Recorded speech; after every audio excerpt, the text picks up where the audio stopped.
Hello and welcome to the Gooner Talk, back again with you guys for another episode of what is our Let's Talk Arsenal series, a show in which we're joined by a wide variety of weird and wonderful people to talk about the club that we love. In the wake of Arsenal's, I nearly said defeat against Spurs. It feels like that. I feel like we've lost. And that's because anything other than a win against Spurs is effectively that to us, because that's where we kind of set our standards as a club in comparison to that lot down the road. I have a sense that this is going to be a bit of a therapy session of a show for people, and one in which we'll get our feelings off our chests. We'll be engaging with you guys in the chat box towards the end with a Q&A section as well. So make sure you stick around for that and be patient with us whilst we get our thoughts out. Let's crack on with things. Do drop a like on the video, subscribe to the channel, that lovely stuff, and show plenty of love to our fantastic panel who've taken time out of their evenings to come and have a chat about what happened in today's game. First of all, joining me, it's my right-hand gal from the Eat, Sleep, Arsenal, Repeat podcast. It's Sophie. How you doing, Soph? Tom, I'm not going to lie, I've had better days. It is weird how it's not a defeat, yet it certainly feels that way, doesn't it? Yeah, I feel like we lost. I feel like we lost. It's like, it's not necessarily like we feel like we lost the game. I feel like we've lost momentum. We've lost belief. We've lost players. There's so many things that we lost today, and we'll go into that in more detail. Also joined by my very good friend from Albert JTV. Albert, how are you doing, my friend? You good? You well? Yes. How are we? I was all right to hear from you earlier on this late afternoon, Tom, to come on. But in terms of being at the game, which I was lucky to get a ticket for, lucky's a word. Yeah, yes. I think I'd had more fun watching the Solheim Cup at home. Yeah. I had it on in the background while I was sorting out the start of the blog, and it's, to be fair, it's going quite well and it's very exciting. So we'll see how that continues. But how was it? I will ask you because you were there in the ground. Yeah. I saw the Ashburn Army's statement ahead of the game about kind of making noise and keeping the noise going. I felt like, and I wasn't there. It's the second game I've not been there this season. I wasn't there for the Fulham game because I was away. But it felt after they scored the first, and then after they scored again, that it was probably the quietest it's been at the Emirates. But is that an unfair representation? Because I was going off of the television. Tom, it's absolutely not an unfair representation. I can tell you that 100% because I was asked a question about the atmosphere and a lot of people made comments about it. I felt it was the case more after the second goal because they were so furious that we conceded so quickly after them getting 2-1 up. And you could tell with the fans in the stadium, one, because it's Tottenham, two, because we surrendered the lead twice. And the atmosphere, there was fingernails bitten, Tom. There was people sitting pensively in their chairs or standing up. And that's what happens when you lose advantage, when you concede the advantage of being up in a game that's so pivotal. Yeah, absolutely. And we're going to go into it in more detail. And our third guest this evening, making his debut today. I know he's listened to the channel before, and he's reached out to me in the past before with some kind messages. But I really became aware of our guest this evening from a video that they did on AFTV as a guest after, I think it might have been, he'll tell me if I'm wrong, I think it was maybe the Fulham game. And it was talking about Kai Havertz, and he was providing as much context as possible during a really difficult kind of time. And it went very viral, that video. And, no matter people's thoughts on the platform of AFTV, just the interview in particular really did resonate with me a lot in that moment. And based upon some of the things we might discuss today, I thought it would be great to get him on to provide maybe some context and some grounded thoughts on things. So, Christopher, it's an absolute pleasure to have you on the show, my friend. How are you doing? I'm great, thanks. Yeah, it's great to be making my debut on the show. So thanks for having me on, Tom. Great to be on with you, Sophie, and Albert as well. And I'm somewhat dejected today, to be honest. Just not a good performance. Draw definitely feels like a loss, even though we haven't lost this season. Pretty much not too dissimilar to a fashion of the Fulham interview, which was the interview that you were referencing. So, yeah, we've got work to do for our next up-and-coming matches, I think. Yeah. Before we go into the game, just quickly, I'm curious because I've never been in a position where I've done an interview that's gone kind of viral. How did that? How was the fallout of that video? I'm very curious to get kind of the reaction of you to the reaction of you, if that makes sense. Yeah, I mean, well, I've done a few AFTV fan cams. I've obviously got my own channel. That I do, the Armory TV. And yeah, like the reaction I got from that one was, well, it's crazy, to be honest. And I was quite surprised by it because I think a lot of people in the heat of the moment, can be quite difficult to kind of take stock of things, and you can just kind of react in the moment. And I think to be honest, I think people found it refreshing that there was some sort of balance provided, to what they saw. And yeah, like all the positive messages that I got from that, and sort of the encouragement to continue sort of on my own journey, with sort of providing content for people to sort of review, analyzing our performances was really good. So I think that's what I intend to do. And just from a standpoint, I think it was really nice, really, sort of just to sort of see that there are people out there that can sort of like take a pause and a bit of a deep breath. That I felt quite alone there that day, and I don't know, it was just good to see that there are other people out there that can do that as well. In some form. It's very easy to jump onto a social media platform or a YouTube channel or a forum and be very angry and abusive and, chaotic, and not even abusive, but sometimes just like unnecessarily angry. It's really easy to do that. It's actually a lot more difficult to be objective and grounded when everyone else is being the opposite. But there is a lot of anger, and rightly so, I think, in this case, Sophie, about today's performance. We'll go around the group. Give me your raw reaction to today's draw. It started off, I've been confident all week. I had this bold prediction of 5-2, and I said that we would be up 3-0 at half time. And a simple pass from, from Vieira to maybe Saka, or the other way around. Jesus finishing what was, I'm not joking, I think I could have buried that myself, right? I would have, I don't know if I'd put a bet on it, but I'd like to reenact that and prove that to you, Tom. We can do that. I felt like my 3-0 was on like Donkey Kong.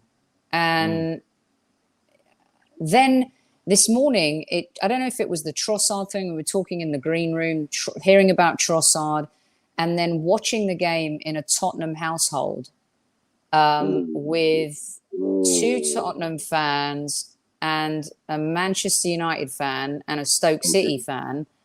I just felt everything start to unravel and go wrong. And I, whipped out the Greek vodka for a little bit, and that didn't work. Everything felt wrong. And even when we went 1-0 up, I just felt uncomfortable in the whole game. Didn't like the lineup at all, like a lot of Arsenal fans.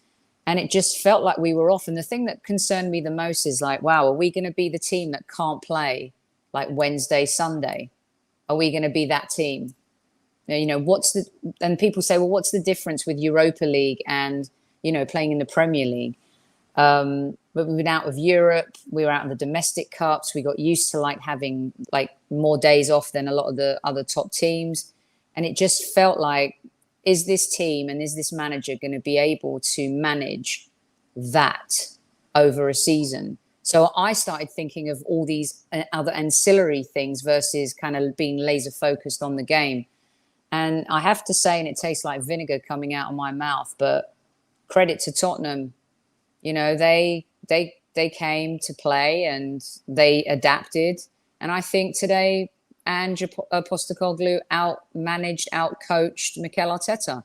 And Kevin always says, finish your chances, you win the game. And I'd like the same energy that people have given me on your show, on my show, and on other shows when I have defended Aaron Ramsdale. Same energy people saying that Ramsdale's mistakes. Same energy with our forward line. Finish your chances. Bury them. Please. I mean, it was pathetic in that first half, if I'm being honest. And I don't know, like, a PSV so much worse than Tottenham? We put in a performance like that, and then we can't back it up at the weekend. So I think we have a horrible problem that's brewing, and I don't know what it is, but something's off.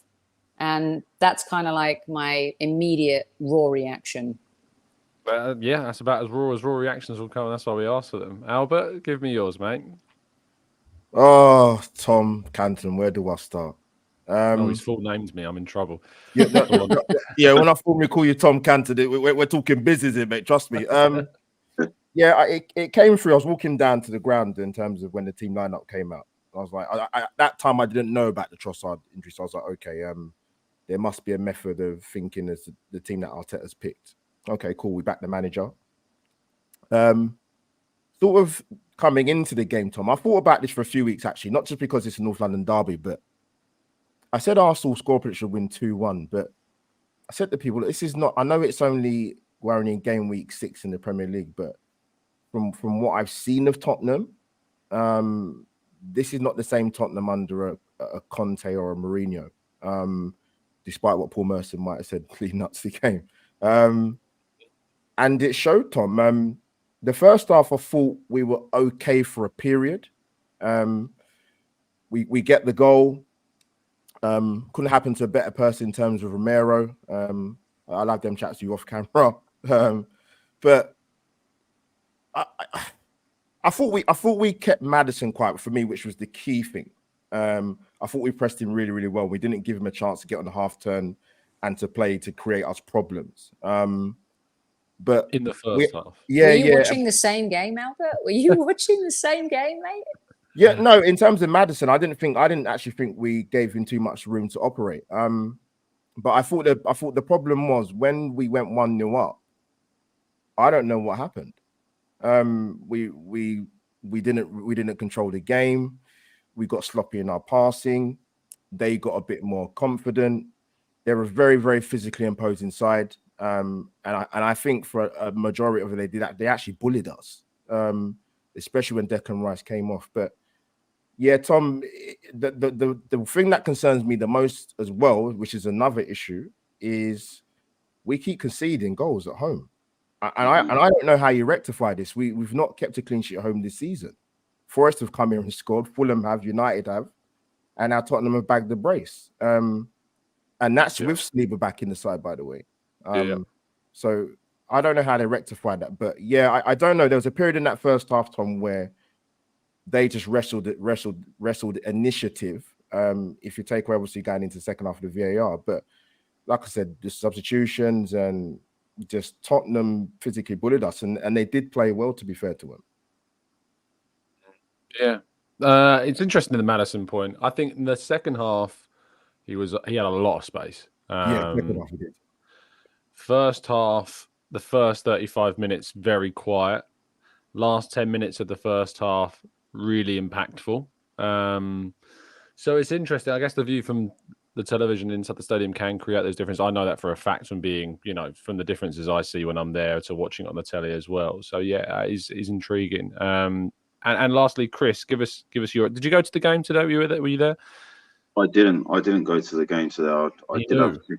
Not to go. My friend had a ticket for me this morning, but I had already committed to doing stuff with family here. So I mean, my sister, they're all Arsenal fans because of Big Brother. So I was sat there watching it with them anyway. But was having a roast dinner with family, so like I committed to that. So I didn't want to go back on it. But I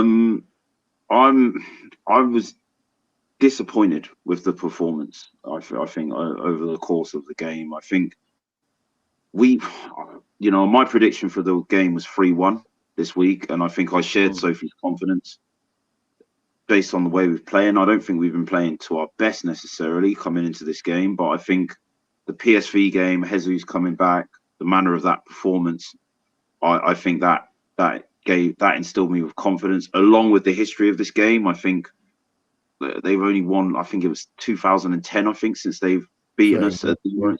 And I think they've only beaten us away from home 2 or 3 times in the whole of the Premier League era, if I'm not mistaken. So I think I was confident, sort of going into that game based on, sort of, all of these variables kind of clustered together until the team sheet came out and I saw Trossard wasn't on it. Now, I actually think Arteta got the selection wrong. I think hindsight 2020 is a wonderful thing, but I think I've definitely been championing a case for Jesus playing on the wings, but I don't think that was the game to do it.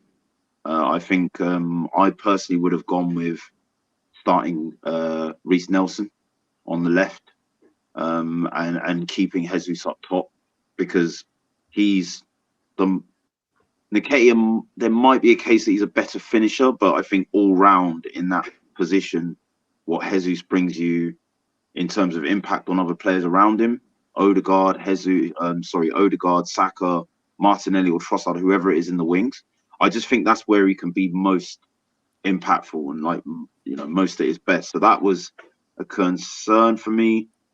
The other concern, and this is going to sound crazy, I wanted Havertz to start this game. And my rationale behind that was I knew that this game in the centre of midfield was going to be won or lost in that department, in terms of who could impose themselves in that midfield, particularly physically, especially with Basuma and Sarr. And Maddison's not exactly, sort of any runt of that litter, any either, sort of in the physical department as well. So whatever can be said about Havertz going forward, he's great at winning duels. He's great, physically relative to Vieira. So that was something that concerned me a bit. I think Vieira's been great this season. Don't get me wrong, but I was a bit nervous with that decision, and I did feel that the game would be made or broken on these decisions. And unfortunately, it was the latter of those two. I think the way we started as well, Tottenham have been starting games really slowly. That's not just a hallmark of their games under Postecoglou, but actually for a long time now under Conte, it's been the same. They've been, labelled second half FC all of last season by their own fan base. So I really expected us to get at them early on, and we didn't. We took a good 10 or 15 minutes to get into that first half. And I think that gave them confidence. Even though we switched it after those 10 or 15 minutes and we started to dominate, started to get on the ball a bit more, started to create chances, I think the fact that they had weathered that first 10 to 15 minute storm made them feel that they could weather it. And then, as Sophie said, when you're missing chances that you should be putting away, which Jesus did. Okay, the first one was saved well by Vicario and was on target. That gave them more confidence, and I think that drove them into sort of a spell in the last 10 or 15 minutes of the first half, where it was apparent we were holding on to trying to get to half time at 1-0. And this is an ongoing criticism I've had of Arsenal, in the nicest possible way. I feel that we don't go for the jugular enough when we put ourselves in assertive positions. Now, I was really pleased that we did that against PSV. We kept trying to score until the last minute. Palace away, when it was 1-0. I know it's away. I know it's Selhurst Park. I know it's a difficult fixture. Today it was the same thing, and it came back to cost us a goal before half time that gave them all the ascendancy. The second half, okay, Rice went off, which didn't help. But I mean, to get the penalty and then to give the goal away in that manner, the Jorginho mistake from the kickoff was really disappointing. And I, to put yourself in a position where Rice has come off, heads have probably dropped because of how important he's been to that midfield. It's just sloppy, and I agree with Albert. That Fulham game, he was there. we are giving away goals at home. I think we've only kept 4 clean sheets in the last 28 games. Yeah. 4. And I think a couple of those we've conceded in the first minute as well, which we didn't do today. But conversely, there is a problem with conceding goals at home. And we need to get to the bottom of why that is very quickly. Very quickly. They're very sloppy. You know, the Man United goal, Havertz giving away the ball. I'm not picking out individuals here because I think it's a team problem collectively. A Saka against Fulham, the back pass, the corner that led to the second goal, you know, and again today with the mistakes. So it's becoming a hallmark, and we need to address that elephant in the room. I think individual errors is the hardest thing always to address for a team. Sophie. Your mic. Tap it. 2 seconds. Sophie, come in on first quickly. So I think that's a good analysis. And here's the thing. Why sign Reece Nelson when you're not going to... Why doesn't he start Reece Nelson? Has he just decided that Reece is a super sub or something? Because I think Vieira is a sub. I was encouraged by Vieira's performances.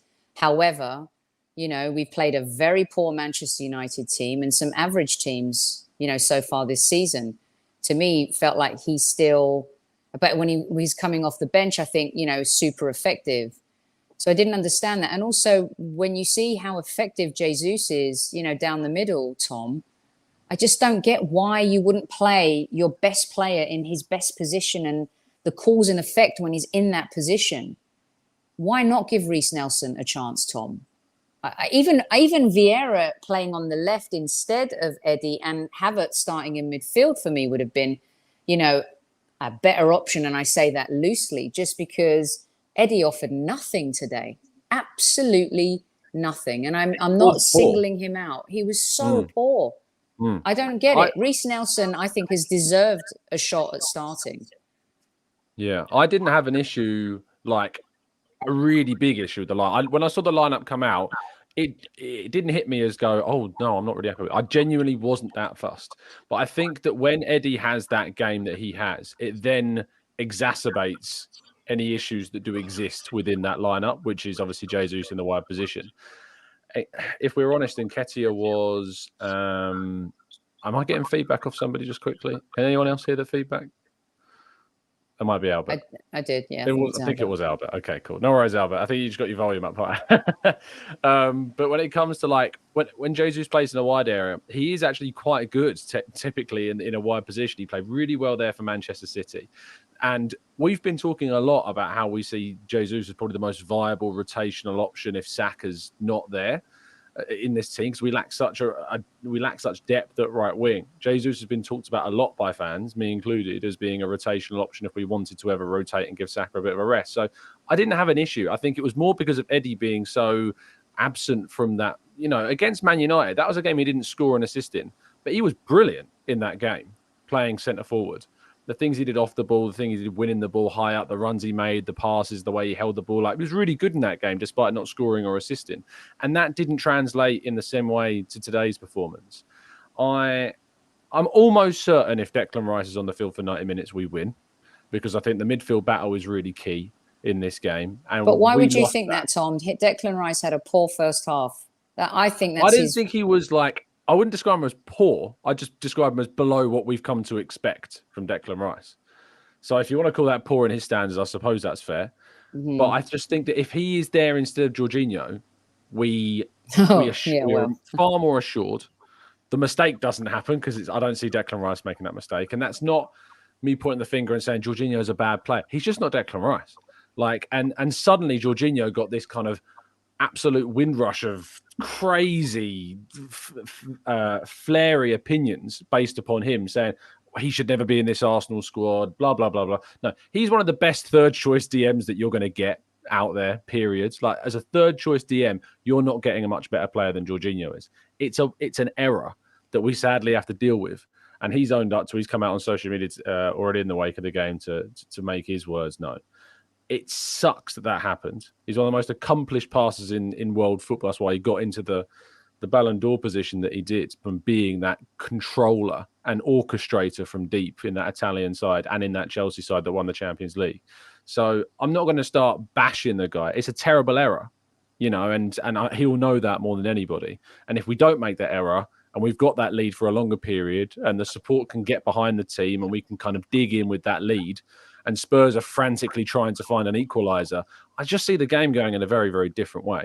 But the thing is it didn't. And we conceded quickly. And then it's about how you respond to that moment. And this is where my big gripe with Arteta comes from, Albert, in this game, is I personally don't think that Arteta made the right choices after we conceded the second goal. Because although Havertz was already on at that point, we were flinging balls into the box. And instead of having the tallest guy on the field in there, he was the guy trying to deliver the crosses. And I'm sitting there thinking, Eddie Nketiah's not having a good game. Take him off. Bring Smith Rowe on. Added that little bit of dynamism into the midfield again. Chuck Havertz at centre forward. Have him laying off. Had him holding at the ball if you need to. And getting on the end of the crosses that are being put into the box. I just felt that Arteta mismanaged the end of the game from my perspective. Preach it, Tom Canton. Preach it. But you know what? You know what's interesting in terms of one thing I complained about, I think, a couple of games ago. I don't know if you guys might agree or not. In terms of our set pieces from corners, I needed to see more variation, which they've done.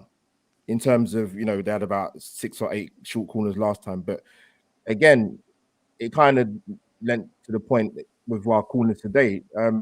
One, the delivery's got to be good. And two, I would have liked to see a little bit more variation in terms of what they've been doing the last couple of games, which is a good thing, because you want to try and pull defenders out of position or give the opposition team something to think about. In terms of the Jorginho mistake, I think the thing that made it worse for me is that you're looking at a guy that's one of your most experienced players in the squad, or in the team, and he's making that mistake. And I think Tottenham probably rubbed their hands when he came on, because they thought, you know what? We've got some big physical boys in there, as Chris has mentioned, in terms of Pape Sarr and Basuma. Very, very dominant. In terms of Kai Havertz, Tom, we always have this debate amongst the fan base, and it will continue with Kai Havertz in terms of where do you play him or where do you get the best out of him. But you made a good point in terms of, because of his height and the physical prowess that he can give us. And even the other night when he played in a little cameo bit in terms of change of position against PSV, he was a bit more prominent, a bit more dominant there. But to me, you get him a little bit more centrally, and in particular for a game like that, where if you're going to be throwing balls into the box, get him on the end of it. And the great point about Reece Nelson, because that's what Sophie touched on, because we knew Martinelli wasn't going to play. We're going to miss his directness. We're going to miss his pace. Pedro Porro would have had the most comfortable game at right back you have this season. And one of the reasons why that happens, because it would have been like for like. Yes, people might say in hindsight, we can look back and say, but Reece Nelson, yes, you could argue start. He could have come on a lot earlier, to be honest. And in terms of the subs, I don't know what you thought, Tom, and probably other guys as well. I thought Saka looked knackered. And I'm not talking about whether he was effective or not. I thought he's going to be pulled off, to be honest with you. And I'm assuming with Jesus, there might have been a plan in terms of, look, he's not made any 90-minute appearances this season. We're going to take him off after a certain time. That's what it looked like to me in terms of why he came off. Because I know Arsenal fans were grumbling in the stadium. And I thought, this has got to be pre-planned. I'm surprised Eddie stayed on for but sometimes plans should go out the window. Of course, you need to show adaptability and flexibility. Not at the detriment of the player, of course, Albert. But this is the North London derby. Yeah. And, the fact that Eddie stayed on and Jesus was subbed, I mean, he didn't look as knackered. I mean, everyone looked knackered. I think Jesus was fitness, Soph. There's my understanding. Just sorry to cut in. Obviously, just to apply the context early, I think that Jesus was, but at the same time, I thought Nketiah was too, and like we could have taken him off. As I said, we could have brought Smith Rowe or Nelson on earlier, and you could have moved Havertz at centre forward. And I don't know why we didn't, because. He brought Smith Rowe on in the 93rd minute. What a joke! And look, Saka couldn't walk. Literally, I've praised Arteta for the manner in how he's made substitutions in recent games. I think if you go back to Fulham, from when I was in the stadium that day, the substitutions made the difference.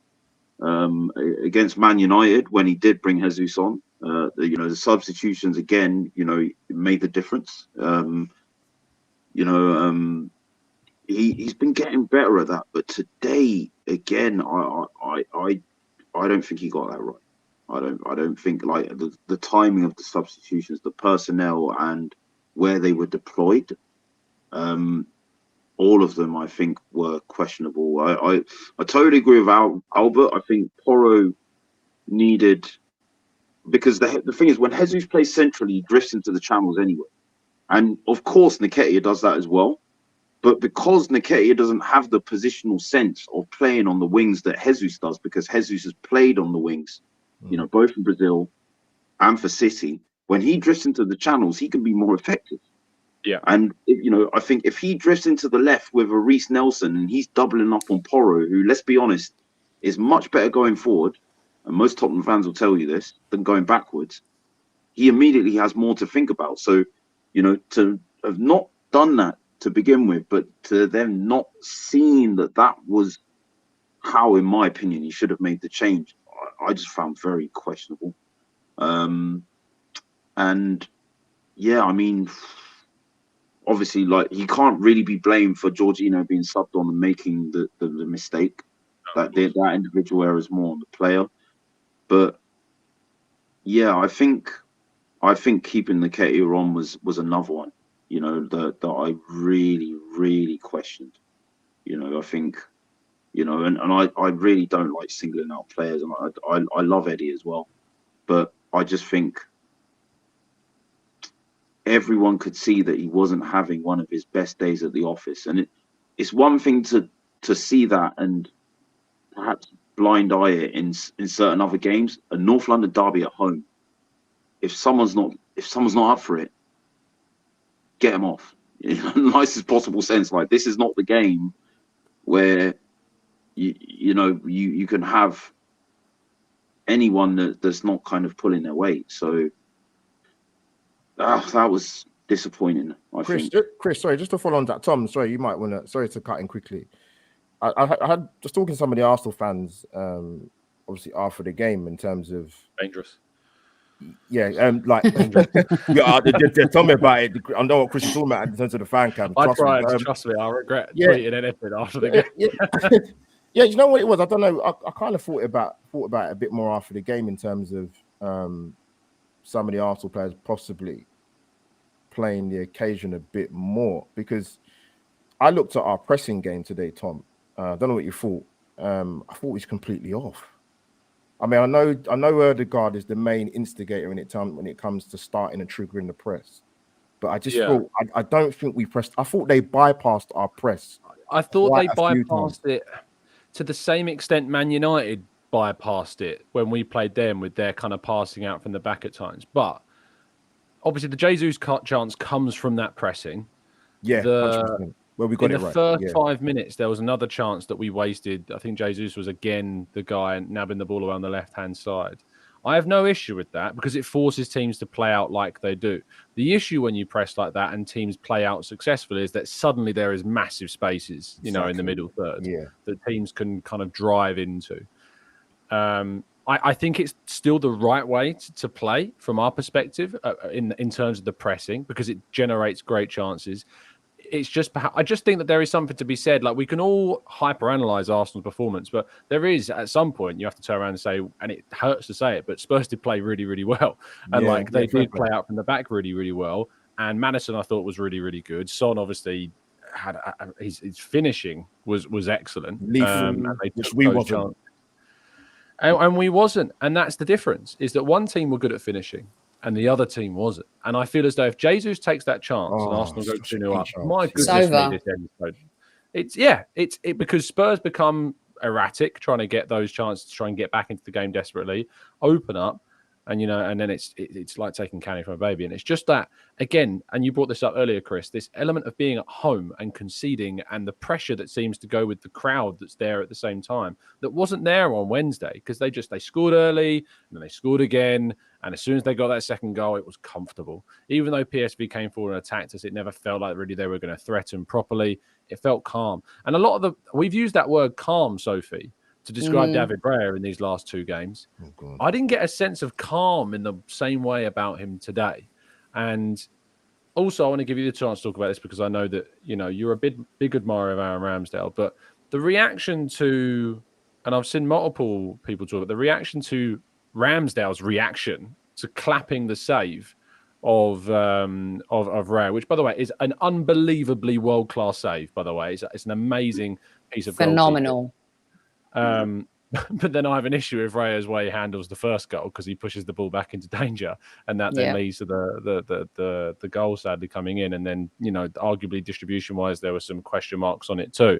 But I just find that the jump, it's mad. People have jumped on Raya a bit, I think, this week because of Ramsdale being out, and now I'm seeing Ramsdale being jumped on for the way he reacted. But I just thought it was class, to be honest, the way he reacted to that save.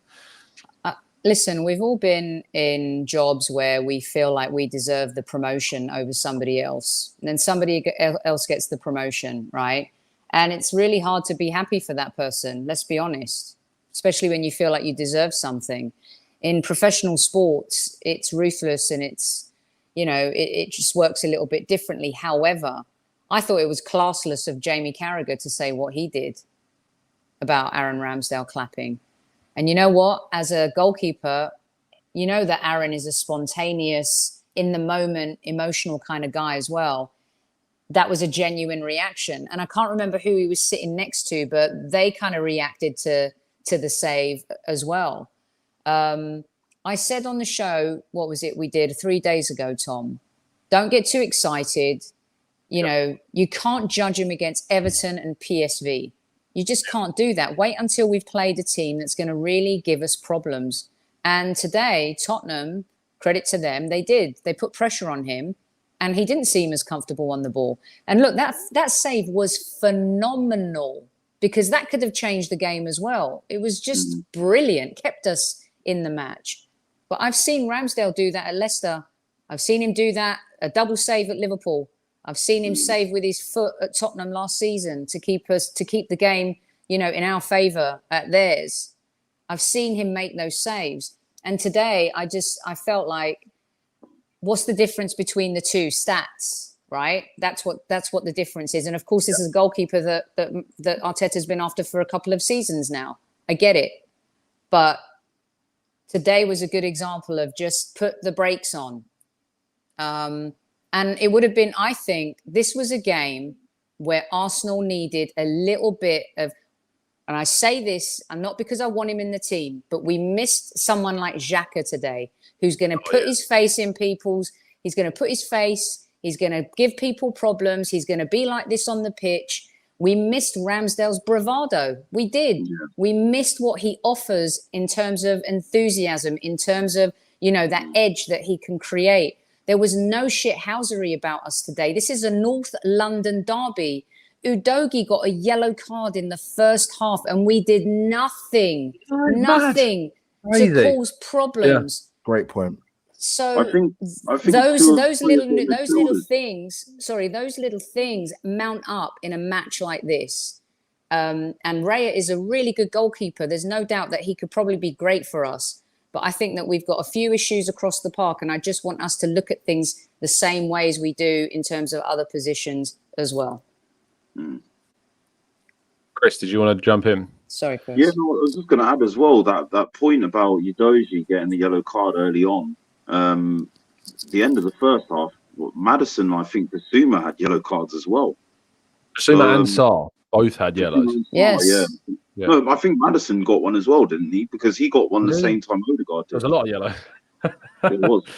Well, was that when Gary Neville says, "Oh, is he giving the card?" And he was talking about an Arsenal player. By the way, how you guys listen to Gary Neville week in, week out, commentating on your football? Woof, that's a rough listen, isn't it? Madison didn't get booked, by the way. It was Basuma. In that moment, what you're talking about, where we thought Ben White was getting, Gary Neville thought Ben White was getting booked. That's correct. Thanks, Tom. Booked because he shouted, trying to say, "How is it? You know, how is it not a yellow or whatever?" Yeah. So there you go. Sorry, Chris, go on. Yeah, I mean, I just look at that when your two central midfielders, your two defensive midfielders, and your wing back, your fullback, in Spurs' case, are on yellows. And our most dangerous players are Odegaard and Saka, two of the most dangerous players.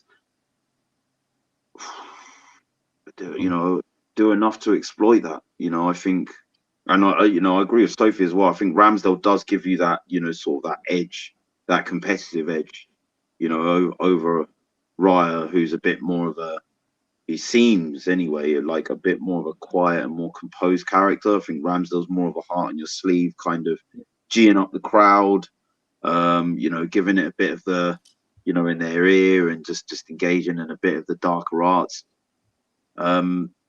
We've seen that work really well with Ramsdale in recent derbies. And yeah, White Hart Lane, I think he made 7 saves, got man of the match as well. Yeah. So yeah, it was a great performance. I'm absolutely not for chopping and changing goalkeepers. Arteta came out with this interview saying like maybe could we do that in certain game states or whatever. For me, I just think the continuity of a back line should involve consistency of personnel. I just think the two go hand in hand. I'm just from that school of thought. Yeah, Raya did some good today. I think some of his distribution left a little to be desired in certain instances, but he hit the long ball 2 or 3 times, didn't he, today?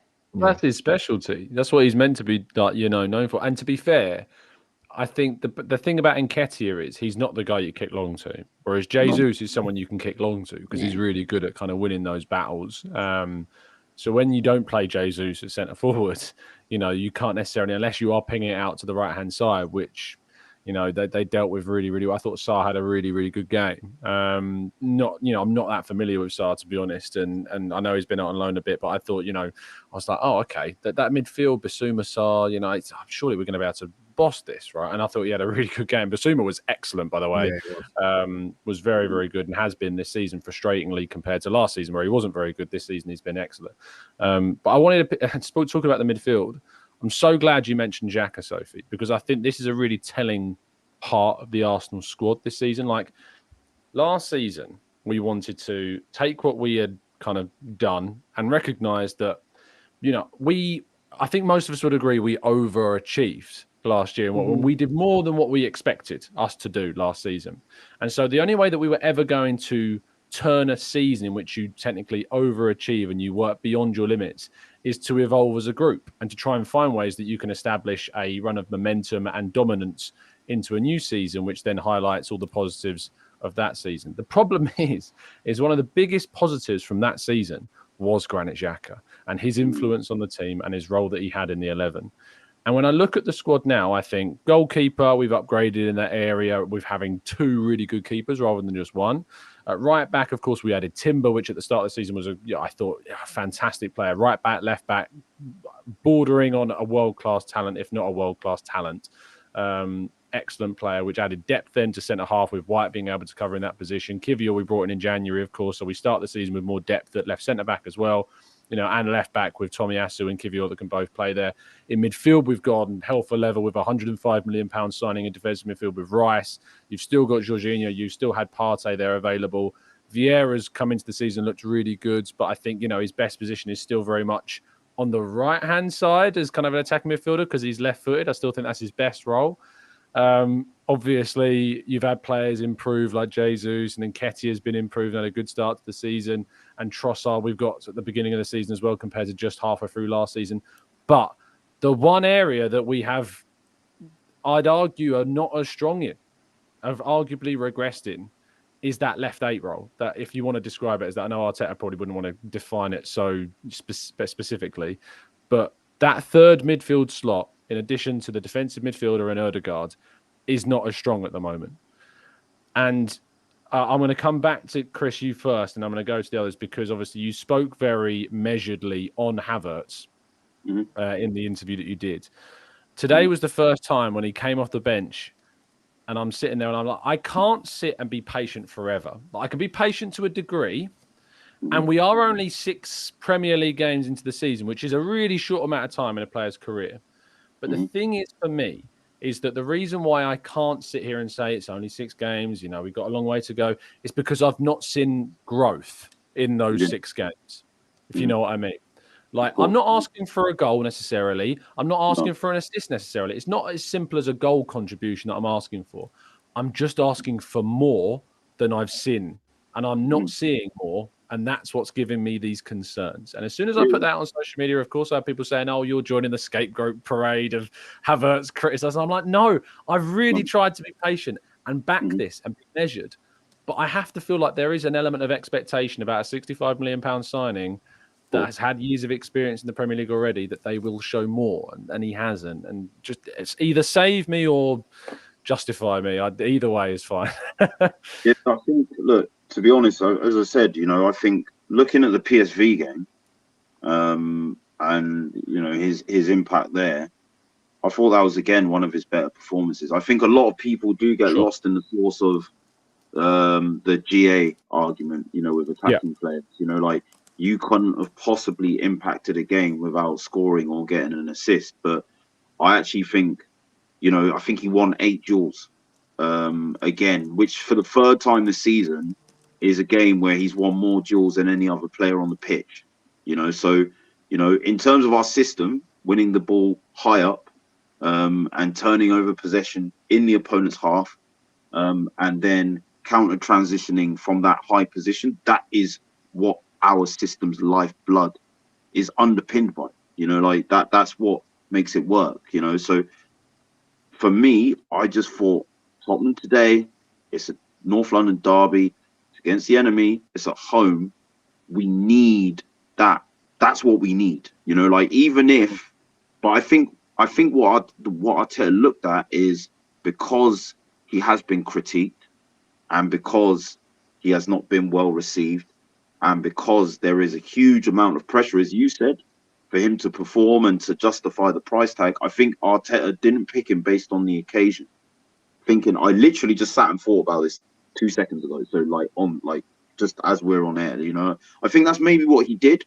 I think he thought, the pressure might get to him in this game by starting him. But I actually think the qualities that he has in that left centre mid role, off the ball and defensively, were what we needed. But when he came on, he didn't do enough. He didn't, and I think, I don't know whether that was, sort of the way Arteta deployed him. Again, it could be the pressure again. I do think he does, because it must be difficult, like, you come into a new job, to use Sophie's analogy of a vocational experience. You come in with a crop of 3 or 4 different employees. You see the others well received, and you're not so well received because, I don't know, you've come from a rival company. Like, that's the way I see it with Havertz. I feel like there isn't just the pressure because of the price tag. The pressure is there because he came from Chelsea. And it was the same with Jorginho, a direct rival, direct London rival. And I think today we did not see enough from him, in the build-up. And for me, you see him working hard, but it's the quality on the ball. And the harsh thing for me, right, is, listen, I've defended Havertz, but that's not to say I wanted him to begin with. And I'm not saying this to criticize him, but me, I was looking at McAllister that went to Brighton. I mean, from Brighton to Liverpool. I was looking at Maddison, who went to Tottenham, especially the price tag he was available for. And today, Maddison looked like the £60 million, midfielder. And he's been the signing of the season so far for me. He's been the signing of the summer so far. It was £40 million, and Winks went in the other direction. So offset that with 10 million. It was 30 million, and I think I'm not saying I'm out of patience with Havertz. But what I am saying is, I think we do need to start seeing a bit more from him in the attacking sense. Like, the work rate, I'm not knocking, like the winning the ball back high up. Like, there are things that he's still doing really well, but you're putting him in that left centre mid role to affect our build-up play and our attacking play, not necessarily with a goal or assist, but with good build-up play, where you can see them involving himself in getting the ball forward, getting into box. You know, maybe not directly involved, but more of a goal threat. We didn't look like much more of a threat when he came on.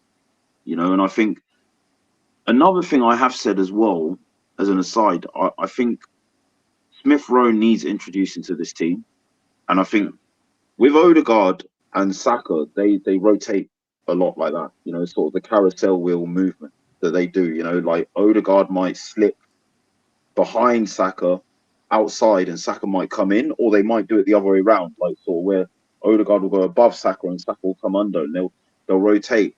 The reason why it works so well is because whoever ends up in the inside space, you know, in the inside half space, is still going to come inside on their stronger foot. Whereas if you put Vieira, left footers, it's like it's not balanced. If you put Vieira or Havertz in that situation with Martinelli or Trossard on the left-hand side, if they try the same movement, at some point Vieira or Havertz are going to be in a less natural position in the half space because their stronger foot's going to be on the outside. Whereas with Smith Rowe, bam, he's going to be inside on his right foot in the same way. There is an irony though, Chris, in that if I ask you the question, what's Granit Xhaka's strongest foot? Well, yeah, which is of course left foot. Yeah, but I absolutely understand what you're saying. The difference is that, you know, Xhaka's presence in the team, the way in which he ran, the way in which you had Martinelli. I think Martinelli was huge miss today. You know, I know that Trossard was also missing, but Martinelli was a massive miss for us today. He really would have ran Porro ragged. I'm sure of it. For me, and I'll let Sophie for now, that you both have your thoughts on this. And look, I get the comments in the chat saying Havertz is not the reason we lost. And he's not. Havertz is not the... Well, Drew, it feels like a loss. I keep saying loss. Havertz is not the reason we didn't win today. Without a doubt. You know, and there are absolutely things that we have already discussed. And I recommend if you join late to go back and rewind and you can listen to us discuss all the reasons as why we didn't think we won today. But the issue is that I have a problem with the Havertz thing here in this game is because £65 million has been invested. And £40 million, as Chris points out, has been invested in Spurs. And that 40 million quid has been the difference between Spurs losing 3-1 last season and getting a 2-2 draw with us this season. Yeah. But £65 million has not translated for us in the same way. You know, arguably £100 million in Rice is still not different. It was only 45 minutes, of course. But as Sophie pointed out, it didn't have the best of games. Now, I thought it was all right, but by Rice standards, it wasn't the best of games. So it's the way in which the investment and the coaching that has also been improved, and the loss of Kane as well. This is the first time we're playing Spurs without Kane. You know, and they looked better at the Emirates than they have done in quite some time. So it's that I think is the talking point for me. It's not Havertz is this, Havertz is that. Havertz needs to improve, yes. And I'm not even necessarily pointing the finger at Havertz. You have to point the finger at the club and ask the question, why was it Havertz that you felt was the right guy to come into a team that was on the up, a team that was, you know, in a position whereby they were trying to go to that next level. And we thought to invest £65 million in a project of revival rather than a project in someone like Maddison that is on top form and on the high rise as well was the better choice. And I have my issues with Arsenal in that decision right now. I want to give Havertz time, not like everyone, but like a lot of people. I want to give Havertz time. I want him to succeed, obviously, and I'm going to back the guy. But I have this. I can't ignore this issue that is there, and that I can't help but think if you swap those signings over of Havertz and Maddison, my goodness me, I wonder what would have happened this season. I can't not think that. Do you know what I mean, Albert? Come in on this. Yeah, I think we'll be revisiting this conversation long after this podcast, as it has been when we signed him. I said this, Tom, like, sometimes I just watch Havertz. I don't even concentrate on enough. I just look at him and see how he impacts the game. Because the thing is, particularly when you come on as a substitute, as a fan or somebody watching the game, thinking, has this player made a difference coming on the pitch to impact how we win the game? And the short answer to that is no. And then you come back to the same question that you always ask yourself. It's like Groundhog Day. Where do you play him? Because if you look at his goals record, his time at Leverkusen, his time at Chelsea, he can put the ball in the back of the net, maybe just not on a consistent level. You can play him, you know, out wide, but he's not particularly really quick enough, he's got technical ability. You could probably play him in a false nine or as a target man, but is his hold up play good enough, or does he get enough goals? There seems to be a lot more questions than answers. And Chris has made the most obvious point. Like, he's come from Chelsea, man. Like, our relationship with bringing players from that club to us has not been great, and that doesn't help. And like, Tom, let me throw it to you. Like, obviously, you're probably pulling your hair out thinking, oh, I want to see more from this guy, and just got a hat on. It stops me from doing that. Yeah. I was thinking when he came on, I'm thinking, even if you don't have the most impactful game, just stick one in the top corner, particularly against those lot. Mm. I look at it and I when he had that chance at the edge of the box, and I was like, left foot. Yeah, I was thinking, oh, come on, Kai, this is your chance, man. It's worth bearing in mind, Madison also blazed a couple today, just for the argument of fairness. So I just think I look at it, and people in the chat might disagree, and I've actually mentioned this before. I think in terms of having, as people like to say, a plan B in terms of our attacking options, and we do get a lot of crosses into the box, is there a case to playing down the middle at some points? I just think, to me, that's the most logical place to play him. Looking more at than where he is playing now. It's just, if you ask me, Havertz has to start against, well, let's say Bournemouth, because that's the next league game. Havertz has to start. Where do you play him? I'm playing him centre forward. Thank you. Yeah. If Trossard's fit, I'm playing Trossard probably in where Havertz was played today. Because then you get the balance of the right footer on the left 8 position, and you can, if you want to use Jesus left and then Havertz in the middle and Saka right, and then Trossard and Odegaard working behind. And that would work, Tom, to Chris's point earlier, in terms of Jesus. I like, today wasn't the right game to play him on that position. Even though he there's parts where he was dangerous, but if you have an option, and you do, if you do have an option, Mikel Arteta, you do play him down the middle and then play Jesus off. It can work. It really can work, because you've got we know it works, because do you know the last time he played centre forward for us? What game that was? Is that the Community Shield? Yeah. And we were the most competitive we've been against a Man City side. I know it was Community Shields, but both teams, let's not pretend like both teams didn't take that game seriously. They did, And Havertz was decent that game. Wasn't perfect, it was his first competitive game for Arsenal, but I think he was better in that game than arguably maybe other than the Palace game, because I like what he did in that game. But I think he was more impactful for Arsenal that game than any other game he's played. So I just think, and also it really bugs me that we were flinging balls into the box and he's not there, positioned in the box. Like, Tom, is insane. And Nketiah is in the box, and his aerial prowess isn't exactly something he in himself is well known for. So, like, it's there. He scored headers in the past. He has scored headers, and it's like, if you get him in the back post and he's got just got to nod it in, I would trust him to do that, right? And that's all you need to do. But yeah, Sophie, you've been quiet for a while. Just to check, because I know you can't respond quickly in the private chat. Are you good for a little bit longer? Is that okay? Yeah, I'm good. I'm fine. Yeah. Sweet. And you boys still good for a little bit longer? Is that okay? Just replied. Tom. Just replied. Yeah, just replied. Okay, cool. That's fine. Sophie, again, I feel like, and for those listening, especially those listening that really like Havertz and are really wanting to be more patient with him and are screaming down their phones and devices like, it's been 6 games, guys, stop battering the guy. I just feel like it needs to be discussed in a game in which a 30-40 million pound signing has had this impact, and Arsenal's 65 million pound signing has not had an impact at all.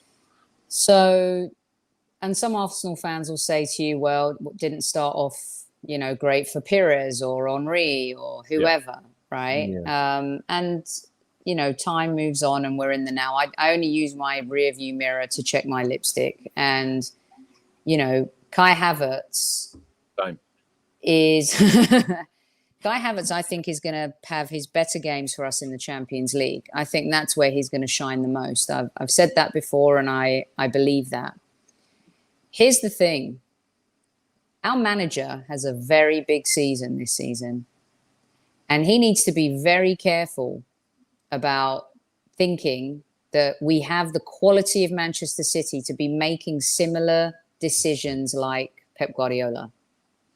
And I'm not saying he's going square pegs, round holes, but I say this like with the utmost respect, and I want him to be arrogant, and I want him to have an ego, and I want the manager to have all of that. But I'm actually starting to, the more and more I think about the game, the more and more we're talking, I think we showed. I think we were, and I like being disrespectful to Tottenham. I don't think we took them that seriously today. I think we thought that game was going to be easier than it actually was. And Maddison's a perfect example of a player that a lot of Arsenal fans wanted. Basuma is a perfect example of a player that a lot of Arsenal fans wanted. Those two players have made a massive difference to that team, like you said, Tom. Those two players now would be a welcome breath of fresh air in our team. And why are we having so many injuries 6 games in? What is going on? I mean, it's like it's a mystery. It's like an X-file. The truth is out there. There is no answer to that question, Sophie. Like, I get very frustrated when people say there must be something wrong with the training ground. There must be something wrong. No, with I never this. said that. Like, I never said that. No, I know you're not. I'm clarifying for those people that will be saying that down there. Tell us, like, what's wrong with this? That's not what you're saying, but people will be asking that. And to answer that question, there is nothing wrong with the training ground. These are exceptional facilities. It is just horrific luck. I don't know why it exists. This horrific luck for us. The only thing, and we've had this discussion with the doc on Eat, Sleep, Arsenal, Repeat, is that he says the number one cause is fatigue.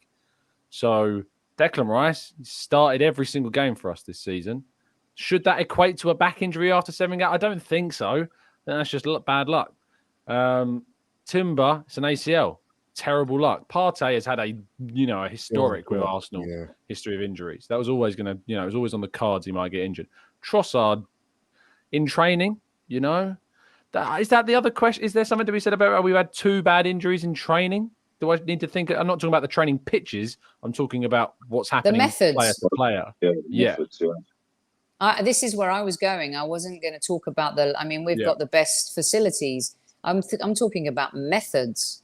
There must be something going on. I know Chelsea have a ton of injuries. I know every team has injuries. But it just seems like I know Declan Rice has played a lot of football. He went all the way to the European Conference with West Ham, and he played for England. Saka the same. I mean, but he's been injury-free. Trossard, really not an injury-prone player at Brighton. He's pulled a whatever. Martinelli has an issue. There's a constant muscle issue with, whether it's Zinchenko or Tomiyasu. I mean, these are legitimate questions Arsenal fans have every right to ask. Yeah. Absolutely. I don't know what Urian Timber's injury history was like before he arrived at Arsenal. I'm trying to frantically find it now. And I don't expect it to be particularly well documented. So, tiny little knocks. The most he's missed is 8 games. That was because of COVID. That's the most games he's ever missed, and it was because of illness. So... She's madness. The truth is we haven't played well all season so far. We haven't. I was saying to someone like Tottenham are playing like they're in 5th gear already, which will come back to haunt them. We haven't even got out of 2nd gear. So is that a good thing? Yes. I said, Tom, I don't care how we start the season as long as we get results and we finish strong. That is what matters. What we failed to do for the last 2 or 3 seasons is finish strong. And that's something to learn from Manchester City. But we're not them. And I sometimes think that Mikel thinks we are. And I want to see him make better. Today, he made very poor decisions in the starting lineup and the subs. I'm not a Mikel hater. I've defended him for a long time now. But let's call the truth. Let's just speak truthfully. He got it wrong today. And the players also underperformed. They all decided to have a bad game on the same day. And that is why we lost. And, Tottenham, credit to them, they played well. But are you telling me that we aren't better than that team to beat that team? Mentally, we're still weak. We were so weak mentally at home today. We played like we were the away team. It was awful. And for a North London derby, that's just unacceptable. Mikel Arteta's on the hot seat. I'm not calling for his head. I'm not doing anything like that. But, he's got to learn as well. He keeps saying, I didn't have the courage to do this. Well, you need to have the courage to do things in a game in order to win. And today he failed to do that. And I think with the Man City thing, they started last season with experimentation. They just brought Erling Haaland in. They were kind of evolving, if you like, beyond some players that had moved on themselves. They started the season, to be fair, by scoring 6 goals in 2 games and kept 2 clean sheets, even in that season.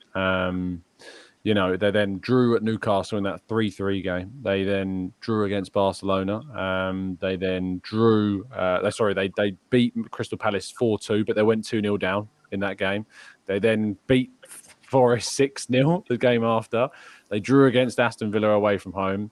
And then they lost to somebody else, but they also beat Man United 6-3 in that run.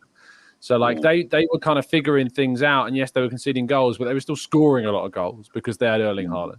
And that was kind of the last thing I wanted to discuss. And so this is the final topic, and we'll call it closing thoughts as well.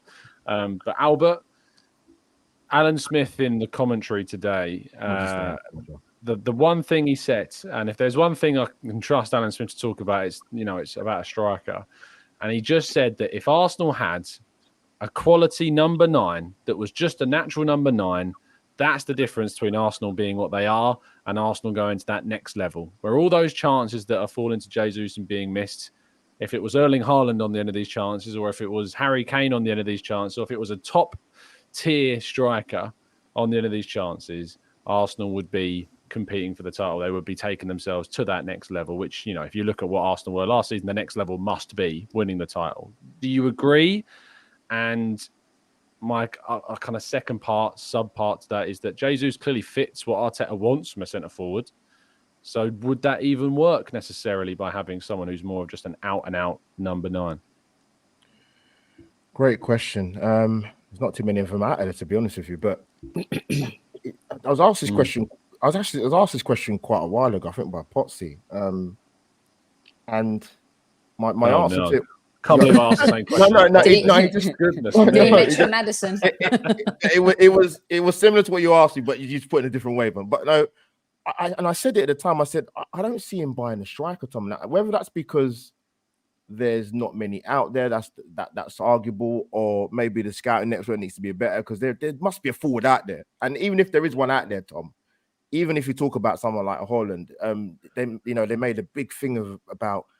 He doesn't have that many touches in the game to affect the game, but the touches he does have, he's an absolute killer in the box. And we don't have that, unfortunately. And I think that chance today, and I'm not digging at Jesus, but it did fall to him. I think that's the kind of chance you're talking about, where you might not get too many chances in the game, and you need somebody that's going to do that. So in terms of the sort of the striker thing, I know people throw in Tony in the chat, and they've done it for probably quite a while, to be honest, for quite a few months or however long before he got the ban. But I'm not sure. I would love to know what goes. I'm not sure if I'd like to know on a permanent basis what goes through Mikel Arteta's head in terms of, you know what? Maybe I just need to actually go and get a striker. Maybe I just need to bite the bullet. As good as the players I've got at the squad, I still haven't got that man to get us 20+ goals a season. I hope he's having them kind of conversations in his head, Tom, because it needs to be put into fruition now. When listen. I like our attacking element. We, in terms of goals, contributions, the Premier League last season, I think like 60, 67 plus between all of them. Even with Jesus being out for the time that he was. But the fact of the matter is, Tom, however we scout the person, whoever it's going to be, we need to get somebody that is an absolute killer in front of goal. I don't care how they do it. I just want them to do it ASAP. Whether that's going to be in January or it be in the summer. In the summer, it might be too late, Tom, because Sophie's touching it in terms of, if you look at our last 3 seasons, for example, we've got to learn. Miss top 4, miss out on league title. You don't want the same thing happening again. And I'm looking at the football we're playing at the moment, and it was nice the other night against PSV. Yes, you can talk about the quality of opposition, but that's the football I want to see a little bit more replicated in the Premier League. But we're not seeing that. People talk about the Tuesday, Wednesday. Tom, I would get that argument. I don't know what you think in terms of the Champions League, right? We've only played 1 game. Yeah. If we was deep in the competition and we got a juggle, then I can understand maybe a plausible argument to talk about the blend of Champions League and Premier League. But we've had 1 game so far. I don't Tottenham had a week to prepare, but yeah, Tom, to finish up, the striker thing bothers me because we do need one. Jesus is good he brings a lot to our side and the way we flow in the transition. But in terms of a killer scoring goals, we don't have that. And we need that.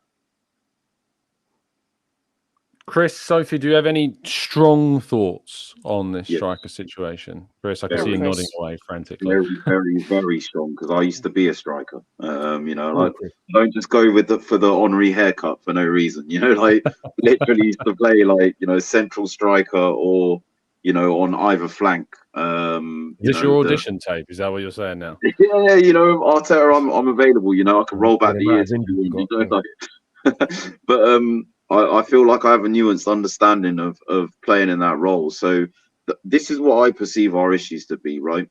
As I touched on earlier, I think Nketiah is more of a natural finisher than Jesus.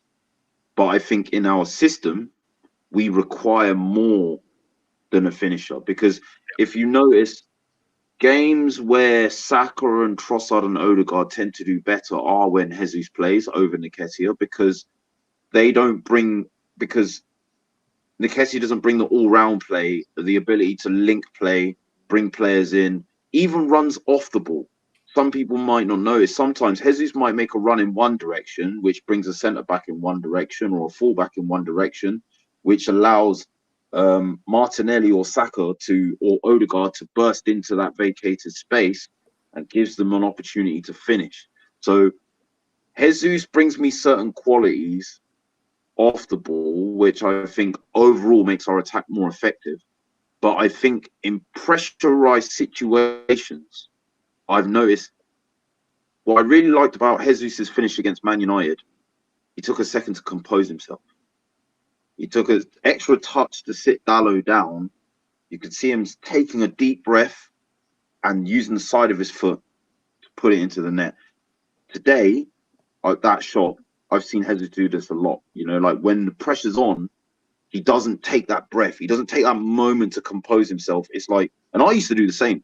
You get a rush of blood, like where you're impulsive in the way that you strike the ball, and you kind of rush to do it, and there isn't that composure, that calmness, and also like taking the positions in the box.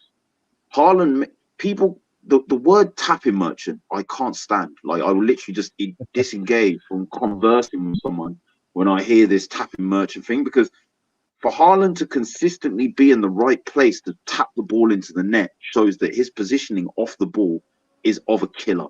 A shark in the water can sniff blood from like a mile, 2 miles away. That's what he is. He's a shark in the box, sniffing that little drop of blood, positioning his body to know where he can tap the ball in. Yeah. And I don't think that Jesus has that instinct in the box. Do you know what I mean? So what I want is a combination of what Nketiah brings and a combination of what Jesus brings rolled up into one profile, because I think we still need that link-up play, that ability to bring other players in and to have that awareness to kind of link up the play with other players around them. But we need someone, as Albert says, that is more clinical and that has those instincts of a natural striker, sniffing blood, knowing where to position himself in the box to make finishing easy. And for me, it's Ivan Toney. When I look at Toney, I see maybe Evan Ferguson. Yeah, I mean Ferguson for me. I like Ferguson, but again, it's like I feel like he's a bit raw. Do you know what I mean? I feel like there's a lot in his game that he needs to develop for his age because he's quite young. I love him as a talent. I think he's going to be a top talent. I don't doubt he will be. But I think Toney is the safer option. Toney gave Brentford 20 Premier League goals last season. Yeah, 20 goals for Brentford. Yeah, the season before they just got promoted. I think he got 12. He got the championship record. Okay, it's a lower league, but in the championship, he broke the goal scoring record in that league the season before. This guy has consistently scored, delivered. Like, in a tough league, in what was perceived in his first season at Brentford to be a team that would struggle to stay up, his goals have kept them up comfortably. Yeah. The next season, his goals have comfortably made Brentford a mid-table team, which, might not seem much to a big club like Arsenal, but for what Brentford's aspirations are, those goals were their lifeblood. So for me, you put him in a situation where he's got better players, better coaching, All respect, I rate Thomas Frank. He's a good manager, by the way, but I don't think he's at the level of a Mikel Arteta. Doesn't have the resources that Arteta has. Doesn't have the players at his disposal that Arteta has.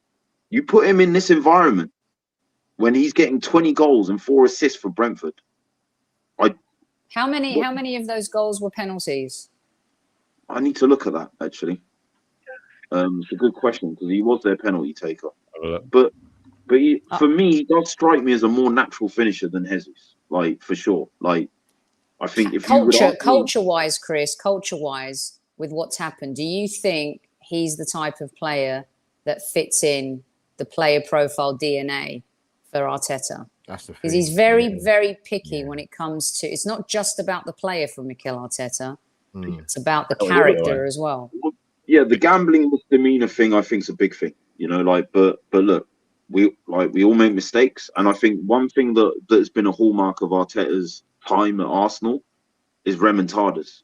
You know, like, you look at Xhaka, the remontada he's had with him. You know, like, you know, he sort of, you know, has, you know, managed to get a lot out of, you know, a player like him. And I think Tony would now really have seen the error of his ways, you know, with the ban. He's come clean, he's getting help, you know, at the end of the day. So for me, I think the edge as well, you know, when he scored against us in his first game, the tweet, nice kick around with the boys, that aligns with Ramsdale. You know what I mean? Like, with, you know, sort of that kind of, you know, for want of a better phrase that Sophie used earlier, the shithousery. Like, I think we need a bit more of that as well, because we lost that with Xhaka. You know, Xhaka had that, you know, as well. And I think we do need a bit of a nastiness, you know, a bit of an. I'm not talking about malice, but I'm talking about a bit of, you know, dark-eyed underhandedness, you know, like, you know, sort of. Yeah. And I think Tony has that in his game as well. So I think there are parts of his character that I think would be a good fit, you know, and, you know, that competitive edge that he has. And I think, look, he's gonna be sat there watching Brentford play, knowing he should have been playing, knowing he could have jeopardized his chances for the Euros with this whole misdemeanor. I think that's going to be a character that is going to be very keen to sort of mend the error of their ways, to not mess up their chance. You give him a chance at a big club like Arsenal. He did an interview the other day where he was saying, you know, I support Liverpool, but I really like Arsenal. So it's almost like he's, you know, he's saying, come get me as well. Like, it just... Basuma did that too. It just makes sense. Loads of them have done it. I mean, a lot of them have done it, yeah. And the thing is, like, what you said with Basuma as well, you know, Mudryk, these players, you know, like, more so Basuma, because, you know, watching his performance today and seeing what we could have had, this guy's come out. He's done an interview the other day. I've known he's a Liverpool fan. He had no reason to put our name in his mouth, but he did. You know, like, for me, you know, I found out his agent is also an Arsenal fan. And whilst Chelsea is being talked about, his agent has serious concerns about the structure. Is it the new agent? Because he's changed his agent. Yeah, he has. I think so, yeah. And they're saying that his agent is actually advising him that there are concerns with, like, the setup at Chelsea, the fact that they've been buying players, trying to plug and play them, it's not working, that it's a bit of a mess there. Honestly, like, you'd be mad to go Chelsea if you're a footballer. You'd be mad. Mad to go Chelsea. We moan about where we're at right now. Imagine being a Chelsea fan. Like, imagine being a Chelsea fan. They lost today, didn't they? Watkins. It's so satisfying. It is beyond satisfying to see them in the mud the way they are. You know, for all of the pain we felt today, which, by the way, we still got a point. The fact that they're so in the mud is just wonderful. Bask in that, Gunners. Bask in that. Yeah. If there's one thing you can rely on, it's always Chelsea. About you to Tottenham fans, but it seems like Chelsea today assume that role, because we feel like we dropped 3 points even though we picked up one. But then I looked at that score and I was like, you know what? Could be a lot worse. Situation could be a lot worse. And I think that goes down to management of the club, management of you know, and we talked today a lot about the Havertz situation, the questioning of that, because it's right to question things, and I think expecting perfection it goes beyond what reality can happen in football. Football there's so many things that can change and go in football. Like it's so much related to luck and chance, and also planning at the same time that, you know, it's never ever going to be 100% perfect. You know, even Man City have made errors in the time you think about when they started out buying the likes of Ilika and Mangala and players like this, and it just didn't work. So you know, it's never going to be perfect, but it's about getting more hits than misses, and certainly on our way back to becoming title challengers, we have had plenty more hits than misses, and that's important. Sophie, I'm going to give you the final word of the show tonight. Talk to me. Very disappointing. I had high expectations for the match, but I also think that, you know, Tottenham are going places with Ange Postecoglou. I don't know. I picked them to win the FA Cup this season. I hope that doesn't work out. But he had a lot of disrespect when he got that job. And I think people underestimated them a little bit. He's got that team believing. Their fan base feel like they have their club back. So they had a lot of good juju going into this. They really believed in themselves. I sent you guys in our WhatsApp over the weekend a thing that Coach Prime was talking about believing. You know, it's one thing for your coach to believe in you, but does Kai Havertz believe in himself? Do some of these players believe in themselves? Because it's just like anything in life. If you don't believe in yourself, then you can't really achieve what is asked in front of you. And Kai Havertz has come from a broken club, and we're expecting him to perform miracles. He's not a miracle performing player. He's not. Doesn't have the pizzazz of Martinelli. He doesn't have, you know, maybe the heart of Trossard. He seems robotic, but, you know, he's not. I don't think that if he's still playing the way he is in November, then, you know, we've got a serious problem. Maybe even later in October. So I think our expectations need to be a little bit measured, because we had such a phenomenal season last year that it's not going to be the same, and it's getting tougher. Look at Liverpool are quietly going about their business. You know, they've made some good signings. I'm not saying they're going to win the title, but they're going to challenge. So we just need to stay in it. Don't lose faith and don't lose heart. Mikel Arteta needs to pull the team together. And it may sound like the sky's falling. Well, we played Tottenham today and we played poorly. We didn't show up. If we'd have played our hearts out and got a 2-2, I think we'd be talking a little bit differently tonight. But every single player, maybe for me, barring Saliba, had a terrible game. And I tell you, that player, we talk about important players. Please pray, everyone, that guy stays fit for the whole season, because he is so important. Yeah. So for me, you know, I'm going to keep the faith. I'm disappointed today. I'll probably wake up and feel a little bit differently tomorrow. But there are certain players in our team that need to start performing. And the manager also needs to just make sure that he makes better decisions in some of these matches, because he's been pretty good, to be fair to him, at his subs. He got better. But today, when he needed to himself, he had a bit of a poor one. So let's hope that we can flip the switch with our next match. Absolutely. Sophie, thank you so much for your time. Tell people where they can find you and what you're going to be up to. Tomorrow we go live with Super Kev to break down the North London derby. We get Kev's perspective. Can't wait to hear the player point of view as well. So tune in at 8:00. For Monday Madness. Thanks for having me, Tom, and delightful talking to Albert as always. And Chris, great to meet you. Likewise, Sophie. Yeah, and thanks, Sophie. Albert, great to have you on, mate, and chat again. I know I'll be seeing you very soon, but thank you for coming on. Tell people they can find you. Tom, it's always a pleasure to be asked. When I get a text from you, Tom, I know it's serious business, so it's good to come back on. I'm not sure what I'm doing next, Tom, just because I've done so much today. Your show, bit on Judges TV, bit on Dan's channel, doing my own stuff on my channel. So, I will check my socials. You'll be updated with what I'll be doing next. Don't worry about that, people. Albert J TV, come and subscribe, people. I wouldn't have asked you on if I know you've been on Judges channel. You know, someone else said that as well. I'm not gonna, yeah, someone else said that as well. But yeah. Albert, was he having a meltdown today? Was he having a meltdown, or was he all right? Lee was all right, actually. Lee was all right.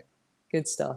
Fair enough. That's better than what it was after Fulham. Was it Fulham? Was it Fulham? Yeah. No, it was Fulham. It's definitely Fulham. Yeah, he went off on one, man.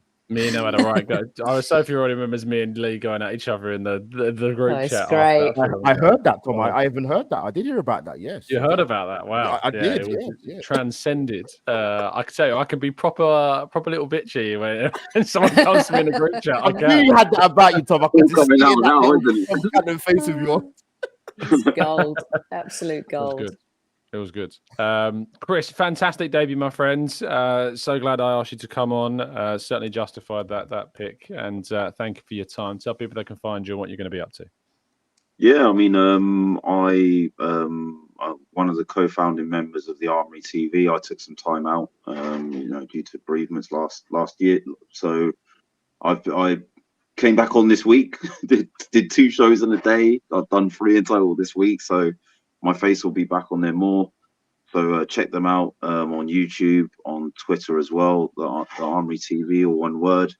And yeah, I mean, I'm also on Twitter as well. My handle's GunnerKing14, and yeah, that's also my handle on there. And I do a lot of TikTok content as well. A mixture of serious and less serious stuff. So you can find me on there as well. And yeah, just the little dances on TikTok. Yeah. Yeah, I've jumped on Deluded Gooner's channel from time to time as well. So yeah, those are the main places where I can be found. But yeah, no, it's been really good to come on, and I'd like to thank you once again, Tom. Yeah, it's been pleasure. amazing. Pleasure. Thank you for jumping on. Really appreciate it. And thank you to you listeners. I have an apology to my apologies. Didn't get to go to questions. There was a lot of discussion tonight, a lot of topics to discuss. So apologies we didn't get around to that. But there's good news, because we do an entire Q&A section in our 8 a.m. shows, which you can tune in for tomorrow morning. I'll be doing the Raw Reaction show, giving more of my own thoughts about today's game, and of course taking more of your questions and thoughts in the morning as well. So do make sure you tune in bright and early at 8 a.m. Thank you for listening. Drop a like, subscribe, all of that beautiful stuff, and we will see you for the next one, as I mentioned, tomorrow. And the next game, of course, is the game against Brentford on Wednesday night, and then we're back in action against Bournemouth in the Premier League the following weekend. So more rotation, more decisions to make, and somehow more injuries to try and navigate. So yeah, let's wait and see what happens. But thank you for everybody that's tuned in. We will see you again very soon. Stay safe, stay well, and as always, up the Arsenal.